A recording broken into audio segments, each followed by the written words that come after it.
Hello प्यारे बच्चों, कैसे हो आप सब? उम्मीद है आप सब भी अच्छे होंगे। अच्छा बच्चों, ये बताओ कि जब पापा मम्मी से हमें पैसे मिलते हैं तो क्या हम सब पैसों को खर्च कर देते हैं? नहीं ना, कुछ तो हम जरूर बचा कर रखते हैं, है ना? मैं भी ऐसा ही करती हूँ, क्योंकि बचत करना एक बहुत अच्छी आदत है और हम सबको पैसों की भी बचत करनी चाहिए। पर जब कुछ खरीदने का मन करता है तो फिर मैं अपनी गुल्लक से पैसे निकाल भी लेती हूँ, और आप भी ऐसा करते ही होंगे। पर क्या आपको पता है कि जो पैसे या रुपए हम सामान खरीदने के लिए इस्तेमाल करते हैं वो अलग-अलग वर्गों के होते हैं। वो सिक्के भी हो सकते हैं और कागज के नोट भी, और उनके मूल्य भी अलग-अलग ही होते हैं।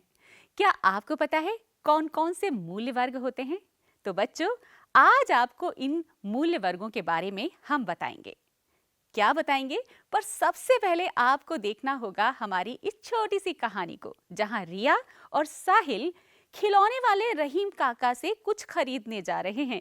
क्या खरीद रहे हैं? आइए देखते हैं। दीदी दीदी दीदी दीदी, क्या हुआ साहिल? मुझे नए खिलौने चाहिए। पर तुम्हारे पास इतने सारे खिलौने हैं, पुराने वाले इतने अच्छे नहीं हैं।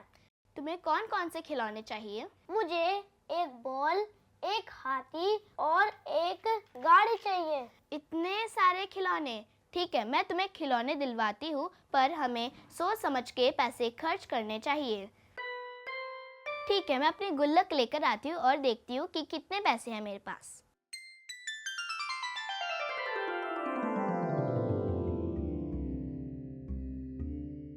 चलो देखते हैं इसमें कितने पैसे हैं। चलो बाहर चलते हैं।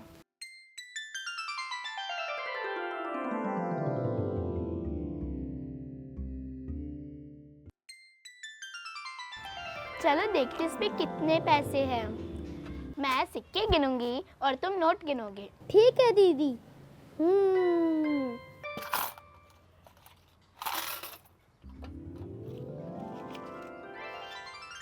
मेरे पास 1 का सिक्का, 2 का सिक्का, 5 का सिक्का, फिर से 5 का सिक्का, फिर से 5 का सिक्का, फिर से 5 का सिक्का और 10 का सिक्का।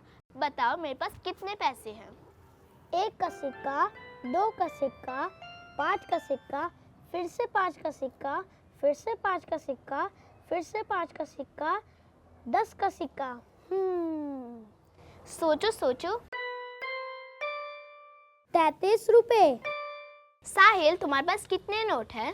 मेरे पास 100 का नोट है, 50 का नोट है, 20 का नोट है, 10 का नोट है और फिर से 10 का नोट है। तो मेरे पास कितने पैसे हुए? मैं तुम्हारी मदद करती हूँ। 100 रुपये, 50 रुपये, 20 रुपये, 10 रुपये, फिर से 10 रुपये, 190 रुपये। ये हमारे पास बहुत सारे पैसे हैं। अभी मैं तुम्हारे लिए खिलौने खरीद सकती हूँ। चलो घूमने चलते हैं। अगर हमें खिलौने वाला मिल जाए तो मैं तुम्हारे लिए खिलौने खरीद दूंगी। हाँ दीदी।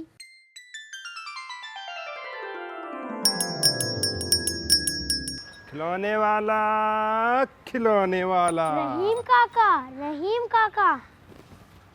हाँ, बताओ। काका, मुझे कुछ खिलौने चाहिए। एक गेंद कितने की है? 20 रुपए की। काका, मुझे एक गेंद चाहिए। मेरे पास 5 रुपए के सिक्के हैं। मुझे सिक्के और कितने चाहिए होंगे? मुझे गिनने दीजिए। 1, 2, 3, 4। बहुत अच्छे। लो। दीदी दीदी, मुझे भी गेंद चाहिए। साहिल, चलो घर चलते हैं और खिलौनों से खेलते हैं। साहिल, हमें पैसों की बचत करना सीखना होगा। अलविदा बच्चों।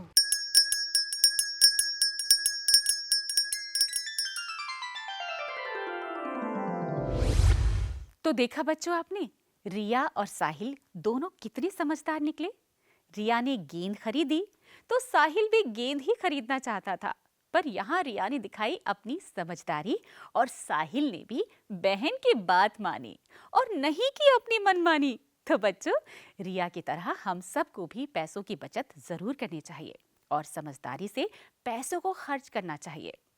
रिया और साहिल तो गेंद से खेलने घर चले गए यहाँ पर अब हम सब यहाँ खेलेंगे एक नया खेल, यानी इस पुस्तक में दिए गए अभ्यास कार्य को हम सब मिलके करेंगे। बच्चों, रिया और साहिल की आपने कहानी देखी थी ना? रहीम काका के पास वो गेंद खरीदने गए थे। तो क्यों ना उस कहानी से जुड़े हुए कुछ प्रश्न आपसे पूछें? तो चलिए करते हैं इस अभ्यास को भी। आओ करें। अच्छा, ये बताइए कि यहाँ पर हमने गेंद की कीमत रखी है 20 रुपए, यानी एक गेंद की कीमत 20 रुपए है। तो रिया ने गेंद खरीदने के लिए 5 रुपए के कितने सिक्के दिए? सोचिए जरा। बिल्कुल 5 के रिया ने दिए 4 सिक्के, क्योंकि 5 के जब 4 सिक्के होंगे तो उनका कुल जोड़ होगा 20, तो 20 रुपए हो गए। अब बढ़ते हैं अपने अगले वाक्य की ओर। ये है कि साहिल ने गेंद खरीदने के लिए 10 रुपए के कितने नोट दिए? खाली जगह पर भरिए। बिल्कुल सही सोच रहे हैं, क्योंकि 10 रुपए के साहिल को देने होंगे 2 नोट, तभी तो होंगे 20 रुपए, यानी 20 रुपए साहिल ने दिए उस गेंद को खरीदने के लिए। अब बताइए उन खिलौनों के नाम जो 10 रुपए में खरीद सकते हैं। अब यहाँ चित्र में तो आप देख ही रहे हैं कि 10 रुपए में कौन कौन से खिलौने मिल सकते हैं। बिल्कुल सही समझ रहे हैं कि 10 रुपए में यहाँ पर हम खरीद सकते हैं बांसुरी, क्योंकि 20 रुपए में तो हमने गेंद खरीदी थी, याद है? बिल्कुल सही। और अब उन खिलौनों के नाम बताइए जो 20 रुपए में खरीद सकते हैं। अब तक हमने बात की 10 रुपए की, तो अब हम आ गए 20 रुपए पर। तो 20 रुपए में तो हमें गेंद मिल ही जाती है ना, तो हमने खरीदी थी 20 रुपए की गेंद। अब अगला जो हमारा वाक्य है कि यहाँ पर यदि एक कार की कीमत 14 रुपए है और रिया के पास है केवल 10 रुपए, तो उसे कार खरीदने के लिए कितने और रुपए चाहिए? अब ये तो आपको ही बताना होगा। तो मुझे उम्मीद है कि इस सवाल का जवाब आप बहुत आसानी से बता देंगे। ठीक है बच्चों, तो ये हमारा अभ्यास आपको कैसा लगा जरूर बताइएगा। और एक और आखिरी सवाल जो अब मैं आपसे पूछने जा रही हूँ कि रिया और साहिल के पास कुल 30 रुपए हैं, वो कौन कौन से खिलौने खरीद सकते हैं? तो ये तो आप बता ही देंगे जब आप ये बता सकते हैं कि 10 रुपए की बांसुरी है, 20 रुपए की गेंद है, तो 30 रुपए में तो हम और भी कई चीजें खरीद सकते हैं, यानी एक से ज्यादा चीजें भी हमारे पास आ सकती हैं।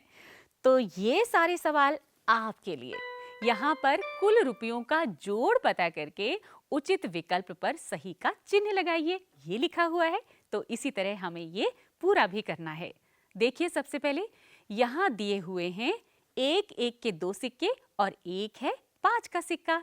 तो इनका जोड़ कितना हुआ? क्या ये 11 हुए, क्या ये 3 हुए, या फिर ये हुए 7? बिल्कुल सही, ये हैं 7, यानी 1 + 1 हुए 2 + 5 हुए 7। बिल्कुल सही जवाब है आपका भी। अगले सिक्कों को देखते हैं। यहाँ दिया हुआ है 3 सिक्के हैं और एक है 10 का नोट, यानी 10 रुपए + 2 + 2 और +2, यानी 2-2 के 3 सिक्के हुए। ये हुए 6 और +10, टोटल यानी कुल हुए 16। तो ये है हमारा उत्तर 16, यानी 13 नहीं है, 18 नहीं है, ये है 16। बिल्कुल सही। इसी तरह अब आप हमारे अगले अभ्यास को देखें और इसे पूरा करें। बच्चों, ये अभ्यास तो आपने कर लिया। अब बढ़ते हैं अपने अगले अभ्यास की ओर। यहाँ देखिए ध्यान से, नीचे दी गई धनराशि को अलग अलग मूल्यों के नोटों या सिक्कों को मिलाकर बनाइए। यहाँ दिए हुए हैं 3 तरह के सिक्के, यानी एक है 5 का, एक है 1 का और एक है 2 का। और नोट दिए हुए हैं यहाँ पर 2, यानी एक 10 का नोट है और दूसरा है 20 का नोट।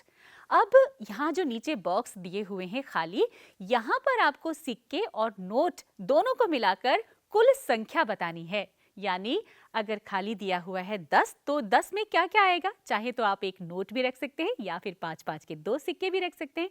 तो इसी तरह से आपको ये बनाना है। इसी तरह से आप बाकी भी आगे करते जाइए और यहाँ पर जितने बॉक्स दिए हुए हैं इनको भरते जाइए। अब हम बढ़ते हैं अपने अगले बॉक्स की ओर जहाँ पर अंक दिया है 13। अब 13 के 4 बॉक्स हैं तो यहाँ आप कौन कौन से सिक्के और नोट ले सकते हैं? ध्यान से देखिए। यहाँ हम लोग ले सकते हैं 5-5 के 2 सिक्के पहले बॉक्स में और एक 2 का सिक्का और एक 1 का सिक्का। तो ये कुल हुए 13 यानी 5 जमा 5 जमा 2 हुए 12 जमा 1 यानी 13। तो इस तरह से ये बन गया हमारा एक बॉक्स। अब बढ़ते हैं अगले बॉक्स की ओर। तो यहाँ पर भी 13 अंक हम कैसे लेकर आए? देखिए ध्यान से। यहाँ ऐसा करते हैं, हम एक 10 का नोट ले लेते हैं। तो यहाँ हमने एक 10 का नोट लिया और साथ में लिए 2 सिक्के जिसमें एक है 2 का और एक है 1 का सिक्का।